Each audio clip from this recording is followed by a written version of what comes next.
सत्ता का चरित्र अनादिकाल से ऐसा ही है जैसा आज आप देखते हैं। अपने हितों के लिए, अपने स्वार्थों की पूर्ति के लिए सत्ता किस तरीके से काम करती है, इसको समझने के लिए भी वाजिद अली शाह का चरित्र एक एग्जाम्पल के तौर पर लिया जा सकता है। आप जितना भी इतिहास, अगर आपकी इतिहास में दिलचस्पी है और आप इतिहास के पन्नों को खंगालेंगे तो पाएंगे कि वाजिद अली शाह एक बहुत ही काबिल आदमी थे। नो डाउट, ऐसा नहीं है कि वो कोई भगवान थे या उनके अंदर कोई दोष नहीं था। उनके अंदर वो सारे दोष थे जो किसी भी कॉमन मैन में हो सकते हैं और इससे उन्होंने कभी इनकार नहीं किया। लेकिन है कि उनके राज्य को अंग्रेजों ने बिल्कुल बदनीयती से और बिल्कुल ही कानूनों का उल्लंघन करते हुए हड़पा था। इस बात को आज भी आप जब इतिहास पढ़ते हैं तो पता चलता है। और इसमें अंग्रेजों का बड़प्पन ये कि वो आप देखिए कि अंग्रेजों ने जब भी कोई गलत काम किया तो उन्होंने इस बात को, उनका जो इनर सर्कल था जो उस काम को करने के पहले प्लान बनाता था, वो इस बात को जानता था कि ये काम गलत होने जा रहा है या सही होने जा रहा है, तो उसके लिए पहले से भी तैयारी रखता था कि हमको किस तरीके से इस काम को नैतिक जामा पहनाना है जो हमने किया। तो अंग्रेजों ने वाजिद अली शाह का राज्य हड़प तो लिया, लेकिन ये कि उनको ये भी पता था कि कालांतर में इतिहास यहीं में रुकेगा नहीं, इतिहास तो आगे भी जाएगा, घटनाएं आगे भी बताई जाएंगी। तो उन्होंने एक पूरा का पूरा एक कहानी गढ़ी और एक काबिल और अच्छी सोच वाले बादशाह को या नवाब को उन्होंने एक तरीके से पोर्ट्रेट किया कि जैसे वो किसी लायक आदमी नहीं था, सिवाय उसके अंदर चरित्र दुर्बलताएं थी और तमाम बातें जो कुछ भी वो उनके चरित्र के बारे में गढ़ सकते थे उन्होंने गढ़ा। अच्छी बात यह है कि वाजिद अली शाह को अंग्रेज़ों ने जब मटिया बुर्ज भेज दिया उनका अवध राज्य ले लेने के बाद, तो ये बात है 1856 की, और वाजिद अली शाह की मटिया बुर्ज में डेथ हुई है 1887 में। तो करीब 31 साल वो वहाँ रहे। लेकिन 31 साल में उन्होंने किसी भी प्लेटफॉर्म पर किसी के भी सामने अपनी पक्ष को रखने की कोई कोशिश नहीं की, क्योंकि वो जानते थे कि एक न एक दिन इतिहास के बारे में उनका इतिहास उनके साथ न्याय करेगा और उनके पक्ष को लोग ही लोगों के सामने रखेंगे, जो फिलहाल आजकल हो रहा है। और काफ़ी बड़ी मात्रा में 2007 में जब 1857 की क्रांति की 150वीं जयंती मनाई गई थी तो उस पर काफ़ी काम हुआ था। उसी समय मैंने भी थोड़ा बहुत पढ़ा था, वही मैं बता रहा हूँ। तो पिछली बार बात मैंने शुरू की थी कि किस तरीके से उन्होंने अपनी आत्मकथा जो लिखी परी खाना, उसमें उन्होंने अपनी कमियों को भी माना। और अब आते हैं उनके चरित्र के एक एक पहलू पे जो मतलब बताए जाने चाहिए। सबसे बड़ी बात है कि उन्होंने एक अच्छे, मतलब जैसे शासक के तमाम गुण माने जाते हैं कि ये गुण उसके अंदर होने चाहिए, तो एक बिल्डर भी थे वो।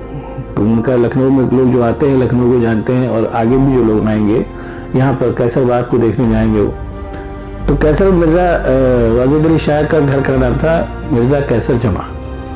तो उसी के नाम पर उन्होंने अपना जो निर्माण कराया कैसर बाग, उसको उन्होंने बनाया। अब 1857 की लड़ाई में बहुत कुछ वो नष्ट हो चुका है, लेकिन फिर भी कुछ इमारतें बची हैं।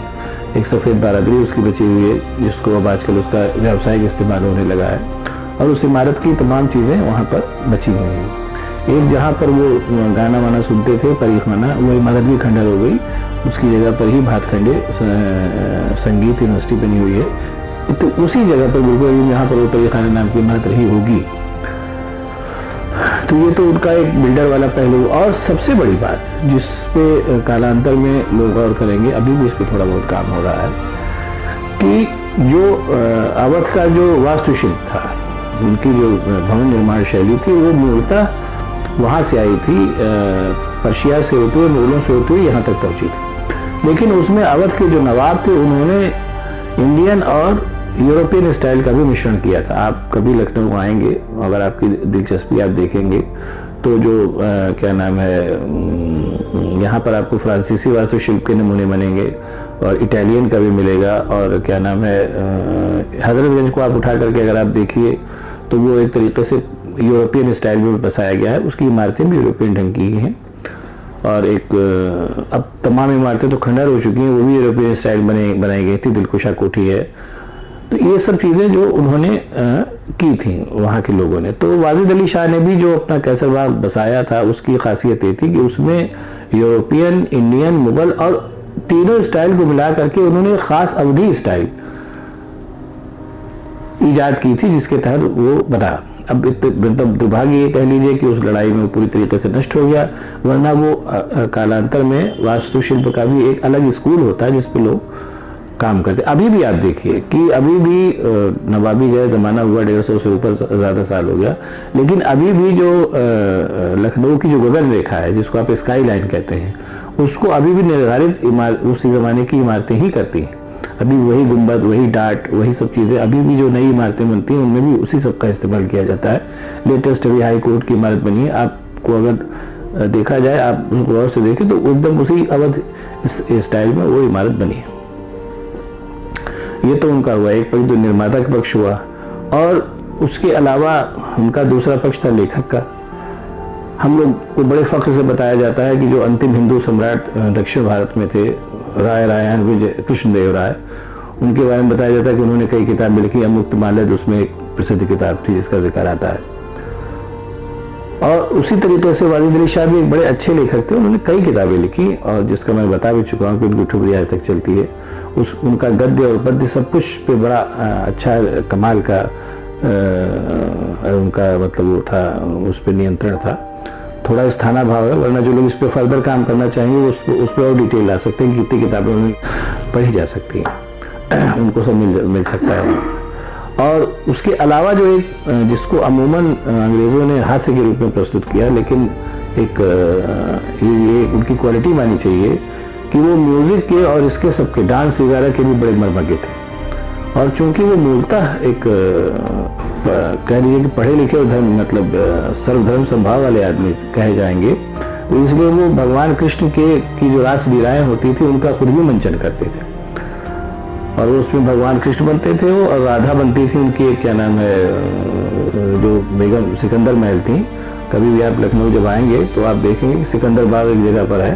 सिकंदर बाग में भी सिकंदर महल के जहाँ रहती थी उसके खंडहर मौजूद है, उनका गेट है, बाउंड्री वाल इतना बचा हुआ है। वहाँ पर कभी एक बड़ी क्या नाम है इमारत हुआ करती थी जिसमें सिकंदर महल रहती थी।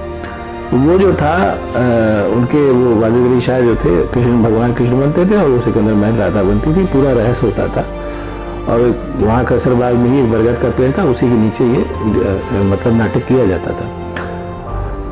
और उस नाटक को देखने के लिए पूरी जनता जो थी अवेलेबल, मतलब उसके लिए था कि कोई भी आकर के उसको देख सकता है। उसकी लोकप्रियता का अंदाजा आप इसी से लगाइए कि ऐसे मतलब उन्होंने अपने आप को जनता के साथ इतना एकमेक कर लिया था। इसीलिए जब वो उनको अंग्रेज़ों ने क्या नाम है वहाँ उनका राज्य छीन करके और उनको क्या नाम है मटियापुर से कलकत्ता रवाना किया, तो उनके लिए बाकायदा लोकगीत चल पड़े कि बहुत से लोकगीत मैंने पढ़े थे, एक दो का जिक्र कर रहा हूँ कि